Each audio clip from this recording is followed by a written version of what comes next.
ఎరుషలేమా మా పాదములు నీ గుమ్మములలో నిలిచి ఉన్నవి ఎరుషలేమా.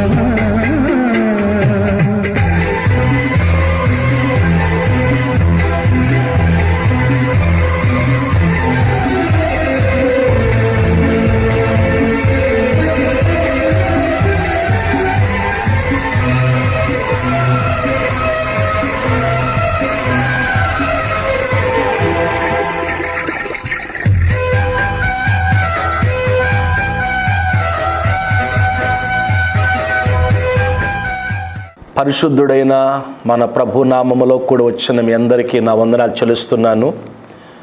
రండి, తలలు వంచండి, ప్రార్థన చేసుకుందాం. మా ప్రియమైన తండ్రి, మీ నామమునకు వందనాలు చెల్లిస్తూ ఉన్నాము. గత 5 నెలలు మమ్ములను, మా కుటుంబాలను, సంఘాలను, మా రాష్ట్రాన్ని మీరు కాపాడినందుకై వందనాలు.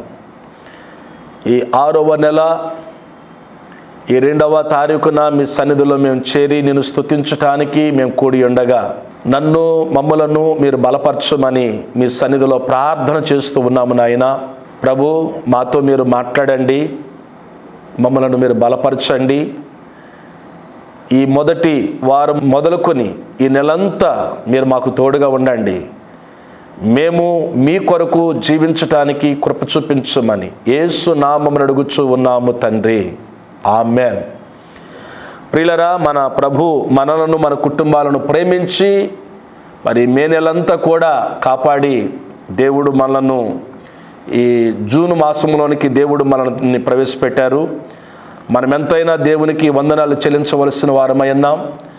మనము ప్రతి విషయంలో కృతజ్ఞత కలిగి ఉండాలి అని దేవుని యొక్క వాక్యం మనకి నేర్పిస్తూ ఉంది. మనము దేవుని ఎడల కృతజ్ఞత కలిగి ఉందాం. ఒక అంశాన్ని ఈరోజు మనము ధ్యానం చేయబోతూ ఉన్నాం. ఈరోజు నేను మీతో మాట్లాడే ధ్యానాంశము సిద్ధపడుట అనేటువంటి అంశములో నుండి మీతో మాట్లాడాలని ఆశపడుతూ ఉన్నాను.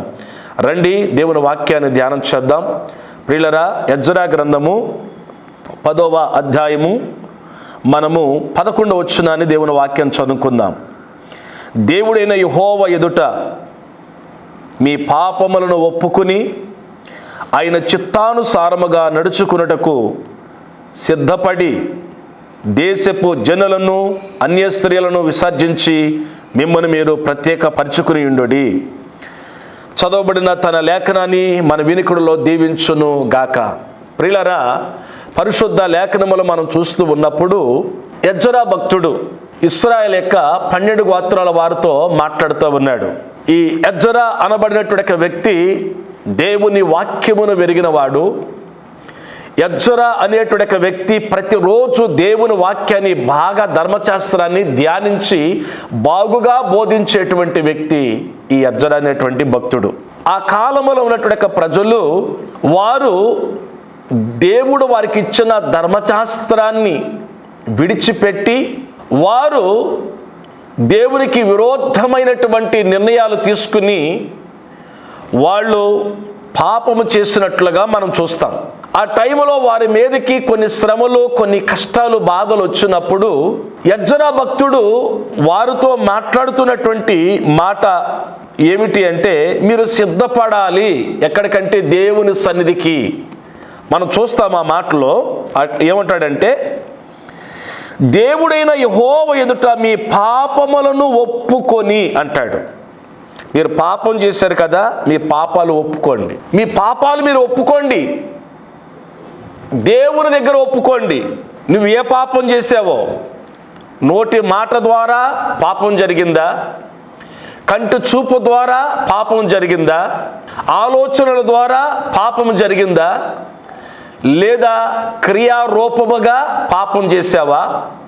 నువ్వు ఏ పాపము చేసినా నీ పాపమును దేవుని ఎదుట నీవు ఒప్పుకో అని చెప్పి ప్రజలందరికీ ఎజ్రా భక్తుడు ఈ మాటలు తెలియచేసేప్పుడు ఏమన్నాడంటే, ఆయన చిత్తానుసారముగా నడుచుకున్నటకు సిద్ధపడండి అన్నాడు. ఆయన చిత్తానుసారముగా చేయటానికి, ఆయనకి ఇష్టమైన రీతిలో మీరు చేయటానికి మీరు సిద్ధపడాలి. అని చెప్పి ఎజ్రా భక్తుడు వారిని పిలిచి ఆ తర్వాత ఏమన్నాడంటే, మీరు అన్య స్త్రీలను విసర్జించి మిమ్మల్ని మీరే ప్రత్యేకపరచుకోండి అన్నాడు. దేవుని ప్రజలైన వారు అన్య స్త్రీలతో వారు దుష్ట సాంగత్యాల్ని ఏర్పాటు చేసుకున్నారు. దుష్ట సాంగత్యము మంచి నడవడిని పాడు చేస్తుంది. అందుచేత మీరు దేవుని చిత్తానుసారంగా జీవించడానికి మిమ్మల్ని మీరు సిద్ధపరచుకోండి అని చెప్పి ఎజ్రా భక్తుడు 12 గోత్రాల వారికి తెలియచేస్తున్నప్పుడు తమ్మును తాము దేవుని సన్నిధిలో దేవుని చిత్తానుసారంగా చేయడానికి సిద్ధపడ్డారు అనే విషయాన్ని ఈ భాగంలో మనం చూస్తూ ఉన్నాం. ఈరోజు వాక్యం వింటున్న మనతో కూడా ప్రభు ఇదే చెప్తున్నాడు. మీ పాపములను ఒప్పుకోండి, దేవుని చిత్తానుసారంగా మీరు జీవించండి అనే విషయాన్ని ఈ భాగములో మనం చూస్తూ ఉన్నాం. ప్రియులారా, అతిక్రమములు దాచిపెట్టేవాడు వర్ధిల్లడు, వాటిని ఒప్పుకొని విడిచిపెట్టేవాడు ప్రభు యొక్క కనికరాన్ని పొందుతాడు అని దేవుని యొక్క లేఖనములో మనం చదువుతున్నాం. అందుచేత ఒప్పుకొని విడిచిపెట్టి దేవుని చిత్తానుసారంగా చేయటానికి సిద్ధపడాలి. ఒకటి. రెండవది, మనం దేవుని వాక్యాన్ని చూసినట్లయితే నిర్గమకాండము 34వ అధ్యాయము 2వ వచనాన్ని సందర్భంలో చదువుకుందామండి. ఉదయమునకు నువ్వు సిద్ధపడి ఉదయమున సినాయి కొండ ఎక్కి అక్కడ శిఖరమున నా సన్నిధిని నిలిచి ఉండవలెను. దేవుడు మోషే అనేటువంటి భక్తుడితో మాట్లాడుతూ ఉన్నాడు. ఆయన మాట్లాడే దేవుడండి. ప్రభు పాత నిబంధన కాలములో నానా విధములుగా ఆయన మాట్లాడాడు. క్రొత్త నిబంధనలో అయితే తన కుమారుని ద్వారా వాక్యము ద్వారా దేవుడు మనతో మాట్లాడుతూ ఉన్నాడు. దేవుడు అంటున్నాడు, మోషే నీవు సిద్ధపడి సినాయి కొండ దగ్గరికి వచ్చి ఆ కొండ శిఖరమున నా సన్నిధిని నీవు నిలిచి ఉండవలెను అని దేవుడు మాట్లాడినప్పుడు మోషే తనను తాను పరిశుద్ధపరుచుకుని మోషే సిద్ధపాటుతో దేవునితో గడపటానికి దేవుని సన్నిధిలోనికి వెళ్ళి అతడు నిలిచి ఉన్నట్లుగా మనం చూస్తూ ఉన్నాం. ప్రియులారా, మనలో సిద్ధపాటు అవసరమండి. చాలామంది దేవుని సన్నిధికి సిద్ధపాటుతో రారు. మనం దేవుని సన్నిధికి సిద్ధపాటుతో రావాలి. పెందల కాడనే రావాలి. ప్రవక్తను సరి చేసుకుని రావాలి. మాటలు సిద్ధపరచుకుని రావాలి. దేవుని సన్నిధికి వచ్చేటప్పుడు సిద్ధపాటు లేకుండా మనం రాకూడదు. పరిశుద్ధత కలిగి పరిశుద్ధాత్మ యొక్క నడిపింపుతో మనము దేవుని సన్నిధికి వచ్చి మనం నిలబడినప్పుడు దేవుడు మాట్లాడతాడు మనతో. ఆయన మనతో మాట్లాడతాడు. యెహెజ్కేలు యొక్క ప్రవక్తతో దేవుడు అన్నాడు. యెహెజ్కేలు గ్రంథము 2వ అధ్యాయము 1వ వచనాన్ని మనం చదివితే, నరపుత్రుడా నీవు చక్కగా నిలవబడుము, నేను నీతో మాట్లాడవలను. అబ్బా, ఎంత గొప్ప దేవుడండి. నరపుత్రుడా అంటే మనుషుడా, నీవు చక్కగా నిలబడు, నేను నీతో మాట్లాడతానయ్యా. సమూయేలు అంటున్నాడు, ప్రభువా నీ దాసుడు ఆలకించుచున్నాడు, ఆజ్ఞ ఇమ్మయ్యా, నాతో మాట్లాడయ్యా, నాతో నువ్వు మాట్లాడయ్యా అని అడుగుతున్నాడు. నాతో నీతో మనందరితో మాట్లాడే దేవుడు ఆయన. మాట్లాడే దేవుడు ఆయన. ఆయనలో జీవముంది. ఆయన మనతో మాట్లాడతాడు. మోషే నువ్వు సిద్ధపడి నువ్వు నా సన్నిధికి రా, నిలిచి ఉండు, నా సన్నిధిలో నిలిచి ఉండు. ఆయన సన్నిధిలో ఎవరైతే నిలిచి ఉంటారో దేవుని వాక్యం చెప్తుంది, వారు మన దేవుని మందిర ఆవరణములో నాటబడిన వారై వర్ధిల్లెదరు. దేవుని సన్నిధిలోనికి వచ్చి నిలబడితే దేవుడు మాట్లాడతాడు. దేవుని సన్నిధిలోకి వచ్చి నువ్వు నాటబడిన వ్యక్తిగా నిలబడితే నువ్వు వర్ధిల్లుతావు.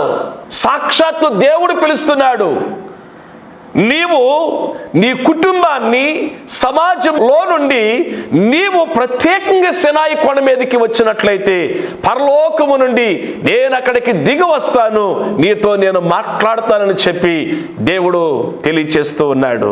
నువ్వు దేవుని స్వరాన్ని వినాలి అంటే నువ్వు సిద్ధపడి దేవుని యొద్దకు రావాలి. దేవుడు నీతో మాట్లాడతాడు, దేవుడు నిన్ను దర్శిస్తాడు. ప్రియులారా, యెహెజ్కేలు నువ్వు చక్కగా నిలబడమంటే నీ మనస్సును నిలుపుకో, నీ మనస్సును స్వాధీనం చేసుకో. ఇదిగో నీ మనస్సు తిన్నగా ఉంటే నేను నీతో మాట్లాడతాను అని చెప్పి దేవుడు మాట్లాడినప్పుడు యెహెజ్కేలు తన మనస్సును సిద్ధపరచుకున్నాడు దేవుని మాటలు వినటానికి. ఈరోజు నువ్వు దేవుని యొక్క సన్నిధిలో నీవు నిలబడి ఉండాలని దేవుడు కోరుతూ ఉన్నాడు.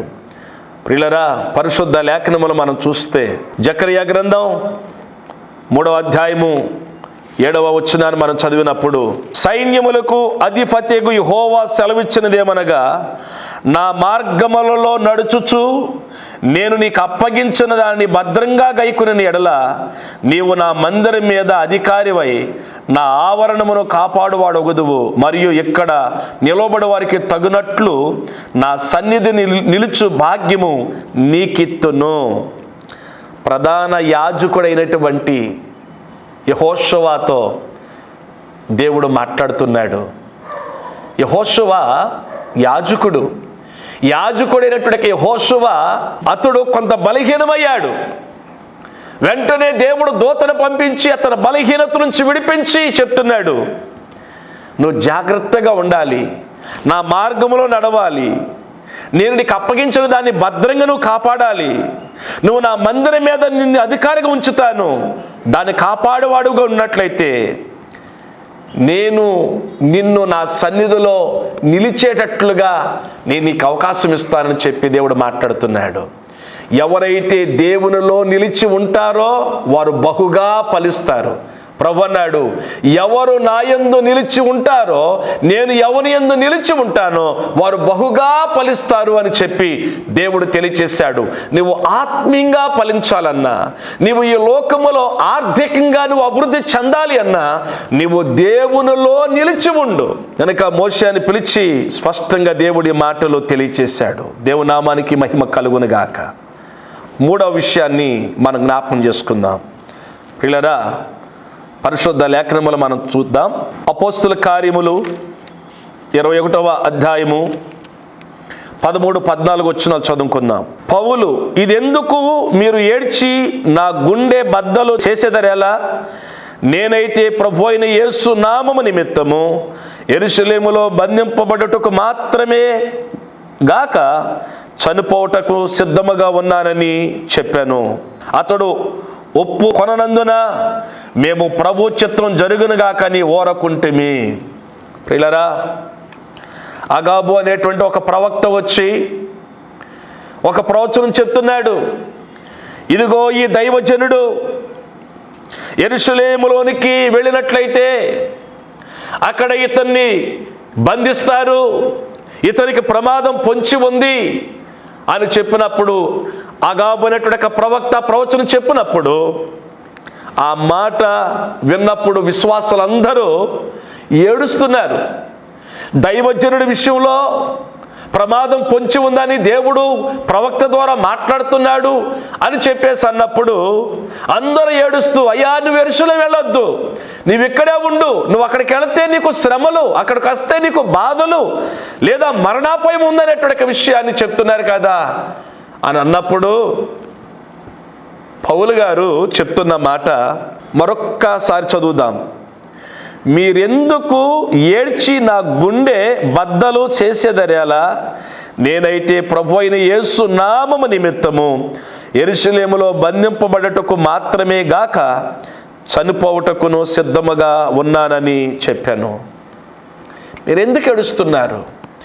నా ప్రభు నా కోసం చనిపోయాడు, నా పాపముల కోసం, నా అపరాధముల కోసం, నా దోషముల కోసం నా ప్రభు ముఖం మీద ఉమ్మేపించుకుని, పిడిగుద్దులు గుద్దించుకుని, ముళ్ళ కిరీటాన్ని ధరించి ఇదిగో కొరడా దెబ్బలు తిని సిలువను మోసి నా కొరకు సిలువలో ప్రాణం పెట్టిన నా ప్రభు కోసం నేను చచ్చిపోవటకైనా సిద్ధమే. నేను రక్షింపబడ్డ మొదటి దినమున చేసుకున్న ఒక తీర్మానం ఉంది, నా మట్టుకు బ్రతుకుట క్రీస్తే, చావైతే లాభం అని నేను తీర్మానం చేసుకున్నాను. నా ప్రభు కోసం శ్రమలు అనుభవించడానికి, నా ప్రభు కోసం నిందలు అనుభవించడానికి, నా ప్రభు కోసం ఇదిగో ప్రాణ త్యాగము చేయటాకైనా, హతసాక్షులైపోవటాకైనా నేను సిద్ధమే. నేను యెరూషలేము వెళ్ళాలి, దుర్బోధనలు ఖండించాలి, యెరూషలేము వెళ్ళాలి, అనేక మందిని నా ప్రభు కొరకు నేను సంపాదించాలని ఒక తీర్మానముతో పౌలు గారు ఉన్నప్పుడు వాళ్ళందరంట అతడు ఒప్పుకోవట్లేదని చెప్పి ప్రభు చిత్తము జరుగునుగాక అని చెప్పి వాళ్ళు తీర్మానం చేసుకున్నారంట. అవునండి, తన కొరకు చనిపోయినటువంటి ప్రభు కోసం పౌలు గారు ఇంత సిద్ధపాటుతో ఆయన సేవ చేస్తున్నట్లుగా చూస్తున్నాం. ఇలాంటి సిద్ధపాటు కలిగిన సేవకులు ఈరోజు కూడా ఎందరో ఉన్నారు. వాళ్ళందరూ నమ్మకంగా యథార్థంగా దేవుని సేవ చేస్తూ వాళ్ళ ప్రాణాలు ప్రభు కొరకు విడిచిపెడుతూ ఉన్నారు. పౌలు గారు అంటున్నాడు, నేను ప్రభు కోసం చనిపోవటాకైనా సిద్ధమే. ఈ వాక్యం వింటున్న మన జీవితంలో ఒకవేళ ప్రభు కోసం చనిపోకపోయినా పర్వాలేదేమో కానీ ప్రభు కోసమైనా మనం జీవించాలి కదా. ఆయన చెప్తున్నాడు, నేను ఆయన పరిచర్య కోసం, కొంతమందిని సంపాదించడానికి కోసం నా ప్రాణాన్ని నేను పెడతానని చెప్పి. ఈరోజు చాలామంది దేవుని ప్రేమ తెలియక, దేవుని వాక్యం తెలియక, అనేక మంది దైవజనులు ఉన్నతమైనటువంటి స్థితిలో ఉండి ఉద్యోగాలు వదిలిపెట్టుకుని, వాళ్ళకున్న వ్యాపారాలు వదిలిపెట్టుకుని సువార్త ప్రకటిస్తుంటే బైబిల్లో చించుతూ, వాళ్ళని హేళన చేస్తూ ఎన్నో విధాలుగా చిత్రహింసలు పెడుతున్నారు ఈ లోకములో. పౌలు గారి యొక్క జీవితాన్ని గురించి చూస్తే ఒకప్పుడు ఉన్నతమైనటువంటి విద్యను అభ్యసించిన వాడు, గొప్ప ధనవంతుని కుటుంబంలో పుట్టినవాడు. ఏవేవి లాభకర్మలుగా ఉన్నావో అవన్నీ నష్టపరుచుకుని యేసు ప్రభు కొరకు జీవించి సేవ చేసినటువంటి భక్తుడు ఈ భక్తుడు. ఈనాడు ఎవరైనా ఒక దైవజనుడు దీవించబడతంటే ఆ దైవజనుల మీద ఎన్ని నిందలు, ఎన్ని అవమానాలు. ఇటీవల కాలంలో మనం చూసాం, చాలామంది దైవజనులు జాన్ వెస్లీ గారి మీద, తన సతీమణి బ్లెస్సీ జాన్ వెస్లీ గారి మీద కూడా ఎన్ని నిందలు మోపారు ఈ మధ్యకాలంలో మనం చూసాం, రకరకాలుగా. కానీ నీతి కలిగి దేవుని పరిచర్య చేస్తున్నటువంటి విధానాన్ని మనం ఇక్కడ చూస్తున్నాం. ఆయన కొరకు, ఆయన పరిచర్య కొరకు ప్రాణం పెట్టడానికి నేను సిద్ధమే, కొంతమందినైనా నేను రక్షించాలని చెప్పి భక్తుడి అనుభవానికి వచ్చాడు. ఫిలిప్పీ పత్రిక 2వ అధ్యాయము 29-30 వచనాలు చదువుదామండి.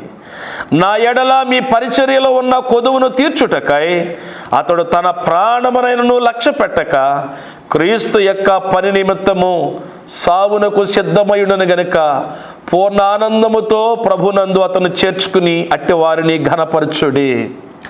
అపోస్తలుడు యొక్క పౌలు యొక్క త్యాగపూరితమైన పరిచర్యలో, ఆయన సమర్పణతో కూడిన పరిచర్యలో కొంతమంది యవనస్తులు ప్రభుని అంగీకరించారు. తిమోతి, సిల్వాను, ఎఫెప్రా, ఎఫోదు, తీతు, చాలామంది ఉన్నారు. అయితే వీళ్ళల్లో ఎఫెప్రోతోతు అనేటువంటి ఒక వ్యక్తి అపోస్తలుడు యొక్క పౌలు గారి యొక్క పరిచర్యలో ఉన్నాడు. అతడు చాలా బలహీనతకు లోనై ఉన్నాడు, సావునకు సిద్ధమై ఉన్నాడు. అలాంటి యొక్క వ్యాధితో బాధపడుతూ ఉండి కూడా దేవుని యొక్క పని అంటే ఎక్కడ నిర్లక్ష్యం చేయలేదంట అండి. దేవుని యొక్క పని కోసం అతడు ఆసక్తి కలిగి ఉన్నాడు. దైవజనుడు ఎక్కడికి వెళ్ళమంటే అక్కడికి వెళుతున్నాడు. అనేక మందిని చెడు మార్గాల్లో నుండి మంచి మార్గంలోనికి నడిపిస్తూ ఉన్నాడు.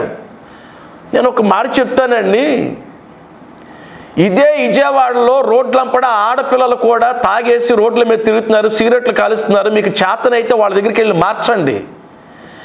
కానీ చెడుని విడిచిపెట్టి, పాపాన్ని విడిచిపెట్టి దైవ మార్గంలో నడుస్తూ పాడైపోతున్న ఈ సమాజంలో ఉన్నటువంటి యవనస్తులను అనేక మందిని ప్రభు తట్టు తిప్పటానికి అనేక మంది సేవకులు, అనేక మంది ప్రభు నమ్ముకునే బిడ్డలు వెళ్ళి సువార్త ప్రకటిస్తుంటే వాళ్ళు అడ్డుకోవటం ఏంటండి?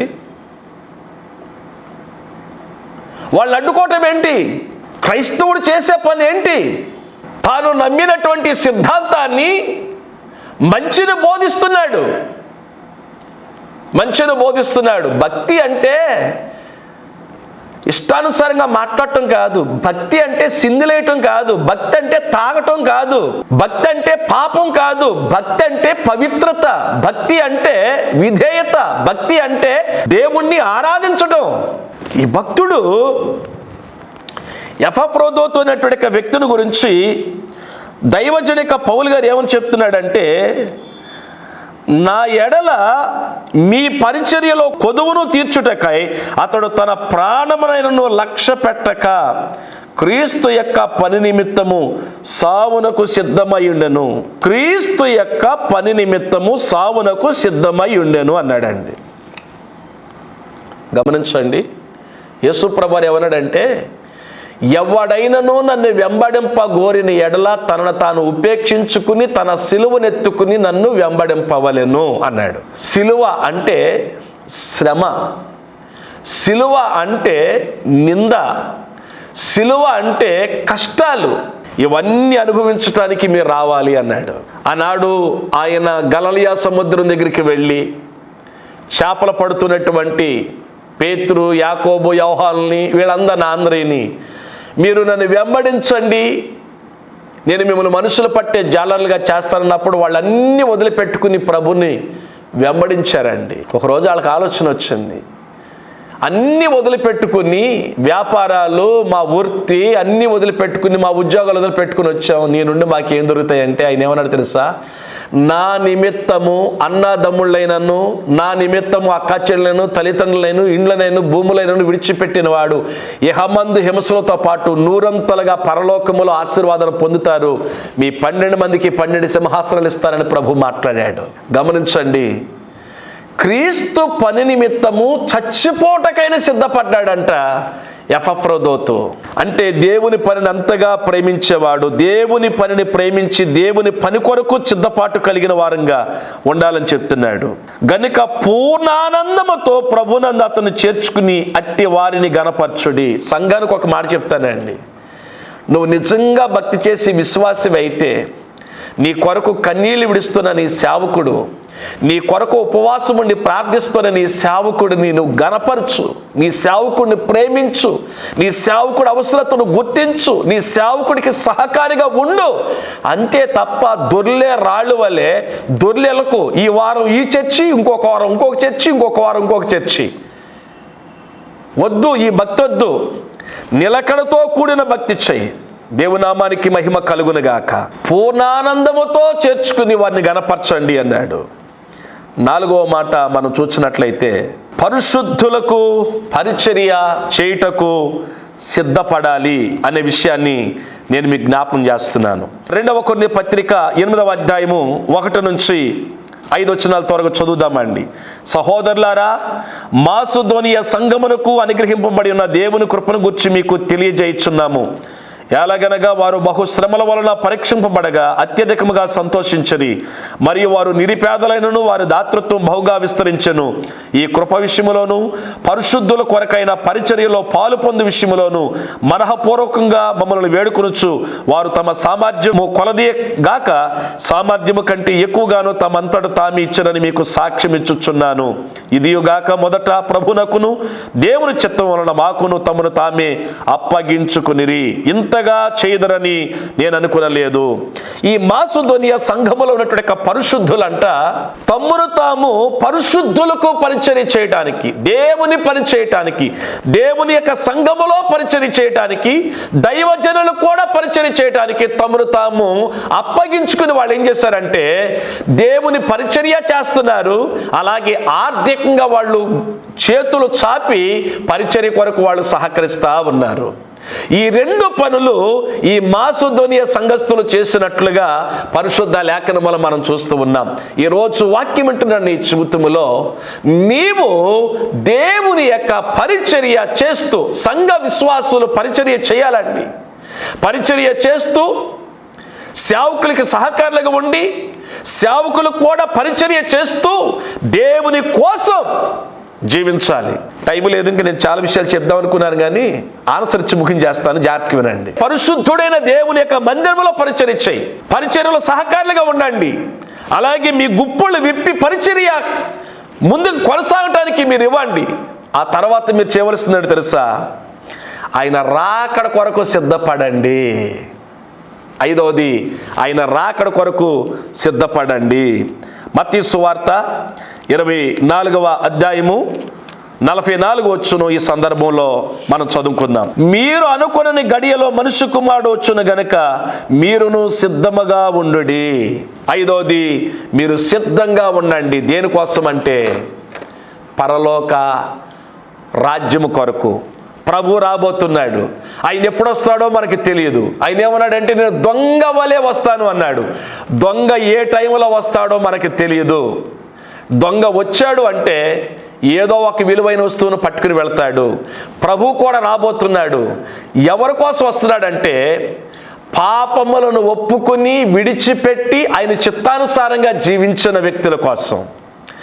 ఎవరి కోసం అంటే ఆయన సన్నిధిలో నిలబడి ఆయన మాట విని పరిశుద్ధత కలిగి పరిశుద్ధాత్మను పొందుకుని దేవుని కొరకు జీవిస్తున్నటువంటి వ్యక్తులు. 3వది, ఆయన కోసం, ఆయన పని కోసం ప్రాణత్యాగము చేయటానికి సిద్ధపడినటువంటి భక్తులు. అలాగే పరిశుద్ధులకు పరిచర్య చేస్తూ దేవుని మందిరంలో పరిచర్య చేసి వాళ్ళు గుప్పుళ్ళు విప్పి జీవించిన వాళ్ళ కోసం. 5వది, వాళ్ళు సిద్ధపడి పరిశుద్ధతను కలిగి ఉండి విశ్వాసాన్ని కాపాడుకుంటూ నీతిని కలిగి ఉండి నోటిని కాపాడుకుని మనసాక్షిని కాపాడుకుని దేవుని కొరకు జీవించి వాళ్ళు ఎక్కడ బలహీనతకి చోటుకోకుండా దినదినము తమను తాము దిద్దుకుని సరిచేసుకుని దేవుని కొరకు సిద్ధపడి ఇతరులను సిద్ధపరిచేటువంటి భక్తుల కోసం దేవుడు రాబోతూ ఉన్నాడు. దేవునికి మహిమ కలుగునుగాక.